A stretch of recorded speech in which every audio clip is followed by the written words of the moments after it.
we're going to turn our attention away from music theory for a bit and talk about hymn tunes. Now, you're going to get sick of hearing me say this if you haven't already. But a hymn is not a piece of music. Folks at home, a hymn is not a piece of music. A hymn is a poem. A hymn is the words, not the music. Hymn refers to the text, to the words, not the music. We sing hymns to hymn tunes. Okay? In order to sing a hymn, we have to match the hymn to a hymn tune. Hymns are not words and music. A hymn is not a song like Feelin' Groovy, where Paul Simon wrote both the words and the music. I know it's called the 59th Street Bridge Song. Parentheses, Feelin' Groovy. The hymn writers, who are poets, write the words. The composers write the music.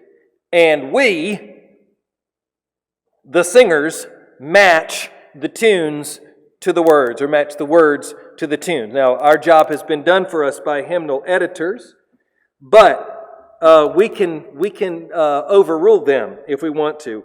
We match the hymns with tunes. And hymn tunes have their own names. The name of the tune is usually completely separate from the first line of the hymn, which, as we saw last week, might be completely separate from the title which the hymn writer gave the poem. So we had the examples last week. Crucifixion to the World by the Cross of Christ was the title that Isaac Watts gave to the hymn that we call When I Survey the Wondrous Cross, and we call it that because that's the first line of the first stanza.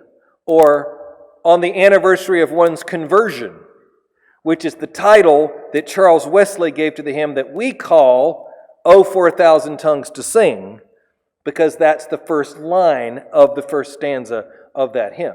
So the title of a hymn, the title of a poem might be different from what we call it, because we usually call them by their first lines, and I can almost guarantee you that the first line of the hymn is not also going to be the name of the tune. Hymn tunes have their own history, and they have their own names. So, where do the hymn tune names come from? Here are some common origins of hymn tunes. Some hymn tunes have the first word of the hymn in its original language. For example, Ein feste Burg, which is German for a secure fortress or castle or fort, is the tune to which we usually sing A Mighty Fortress is Our God. Ein feste Burg is the name of the tune. Lobe den Herrn, which is German for Praise the Lord. And that's the name of the tune to which we usually sing Praise ye the Lord the Almighty. Haft trones lampa färdig is, I know I did that very well, thank you. Working on my Swedish, is Swedish for keep your trimmed lamps ready. And is the best tune for the hymn Rejoice, Rejoice, Believers, and the only tune that any right-thinking person would use for that hymn. Editorial over. Swedish-American commentary over. All right. Veni Emmanuel is Latin for Come Emmanuel, and it's the tune to which we usually sing the hymn O Come Emmanuel. Notice I keep saying we usually sing or we often sing because these things are not set in stone. In American hymnals, we put the words in between the staves of music. And that makes it convenient to look at the words and the music at the same time, but it also kind of does us a disservice because it can lead us to believe that a particular hymn is inexorably tied to a particular tune, and that is not true in the majority of cases. With a few exceptions, hymns and tunes are completely separate. Often a hymn and a tune were written centuries apart. In other countries, there's just a little aside here before we move on. Other countries do not do hymnals the way we do. British hymnals do not do hymns the way we do. British hymnal, you'd have the music, and then over here you'd have the text. Or sometimes you might have, here's a hymn tune and here's a hymn tune, and the text is over here. And you can put the text with which of those two tunes you want. Scottish Psalter, the pages are cut like old farm doors, and you can turn the top, and you've got the tunes on the top, and you've got the text on the bottom, and you can just mix and match however you want. The Australian hymnal, like British hymnals, has tunes on one side, text on the other. Tell you what's fun is being in a church service in Germany and singing hymns in German, and it's a tune you don't know, and so you're looking back and forth between German words and the tune, and sometimes if the words go onto another page and the tune's still back here and you're flipping, so it's a little inconvenient. It is convenient to have the words in between the staves, but it gives us a false sense that tune and those words are like a marriage, that they're always together. That's not the case. All right, so there are other sources of hymn tune names. Some hymn tunes are named after places associated with the composer or the poet. The tune Regent Square. We often sing Angels from the Realms of Glory, and also Christ has made sure foundation to that tune. Regent Square was named for Regent Square Church, which was the leading church of English Presbyterianism in London at the time it was written. Regent Square Church isn't there anymore. There was another church in Regent Square also, a Church of England church called St. Peter's. Both of those churches were struck by bombs in World War II and suffered irreparable damage, and so they were subsequently demolished. But the name has stuck, Regent Square, as the name of the tune that we also often use for Angels from the Realms of Glory, or sometimes Christ has made the sure foundation. Dundee is a Scottish psalm tune, and it's also a tune we often use for the hymn God Moves in a Mysterious Way. And it's named for the city, Dundee, in Scotland. Shades Mountain. That's a tune written by Kayleigh Scott, who lives in Birmingham, as you might imagine, on Shades Mountain. And he has written other tunes with local associations. He has a hymn tune name called Covenant Church, which is named for Covenant Presbyterian Church in Homewood. And he has a hymn tune called Altadena Valley, which is just up the road a piece, as we say.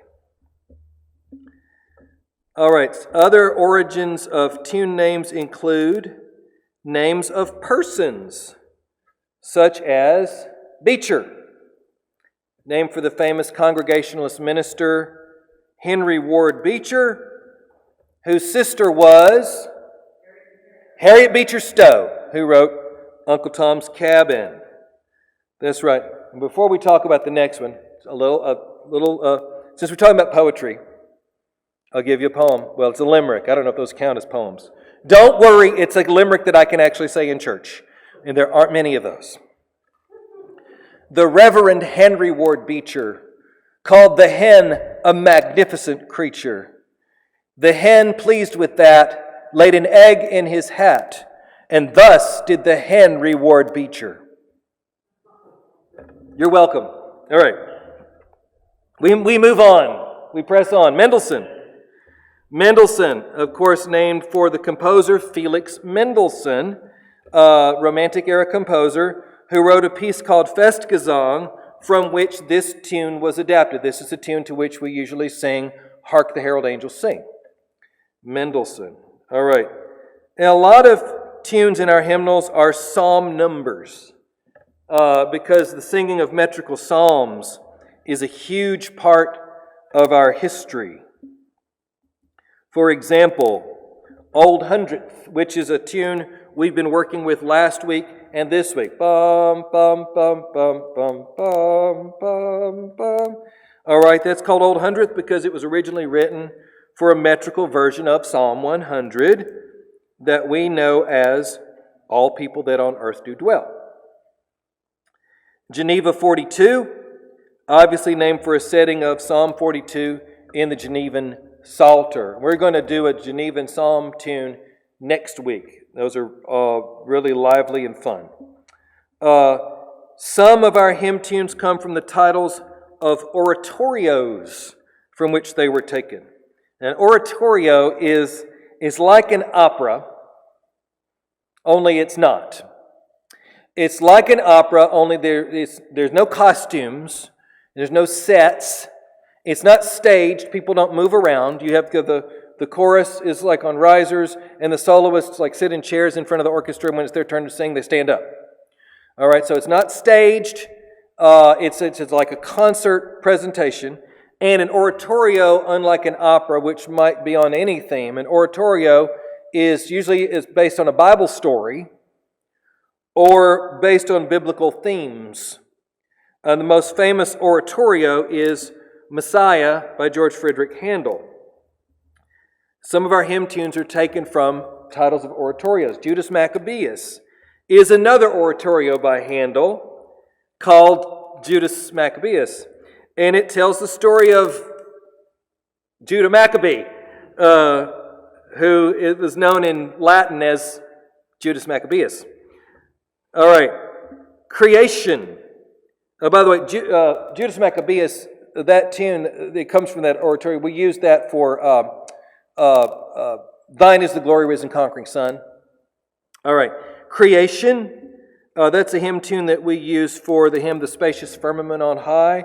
And it comes from an oratorio called The Creation by a classical composer, Franz Joseph Haydn. So he was a contemporary, a little bit older than Mozart.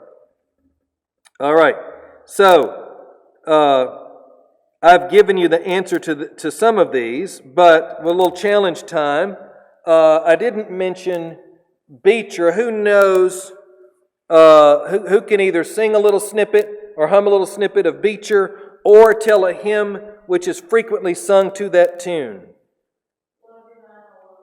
Very good. Love divine, all love's excelling. We often say, so Beecher's the one that goes, dum bum bum bum bum ba da da da da da da da da da da. That's Beecher. Okay, good. And I've given away all the rest of them, so we won't do the rest of those. All right. So we've got some examples of well-known hymn tunes, and you know a bit about how hymn tunes get their names.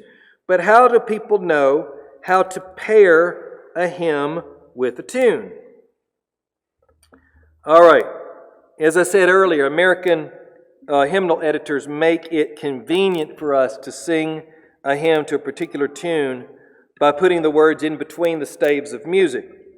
But that also does us a disservice by making us think that a hymn and a certain hymn tune must always go together. And that's not how it works. Again, hymn writers usually aren't composers, they are poets. And composers usually aren't poets.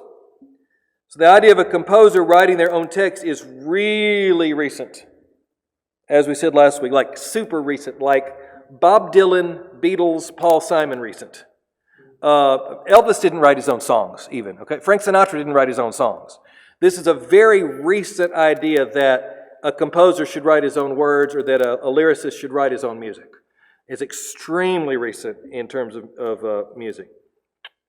And so most hymns can be sung to any number of different tunes. We'll talk about how to work that out next time. How do we match a text with a tune? Well, we have two things to consider. First, the meter has to match. Now again, we'll go into more detail on this next week.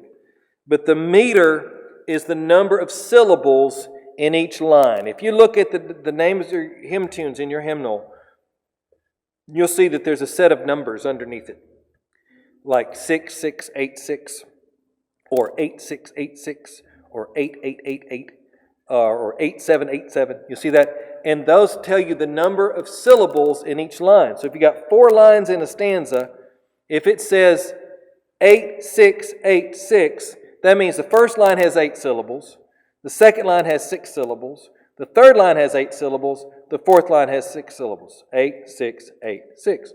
And so you have an index in the back of your book that's called a metrical index. and you can look up all the tunes that are in that meter, 8686.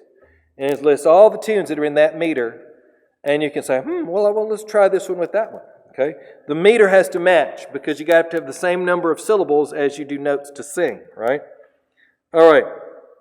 Besides the meter of the tune matching the meter of the text, we also have to consider the emotional compatibility between text and tune. Most of Emily Dickinson's poems are in that 8686. We call that common meter. The entire Scottish Psalter is in common meter. Everything is 8686. Because I could not stop for death, he kindly stopped for me. Right? The carriage carried both ourselves and immortality. Right? 8686. Almost all of her poems are that way. That means that you, in theory, could sing almost all of the poems of Emily Dickinson to the Yellow Rose of Texas. That doesn't make it a good idea. Amazing Grace is, we call that common meter, 8686. Amazing Grace is 8686. Just because you can sing Amazing Grace to the tune, The Ballad of Gilligan's Isle, doesn't mean you should.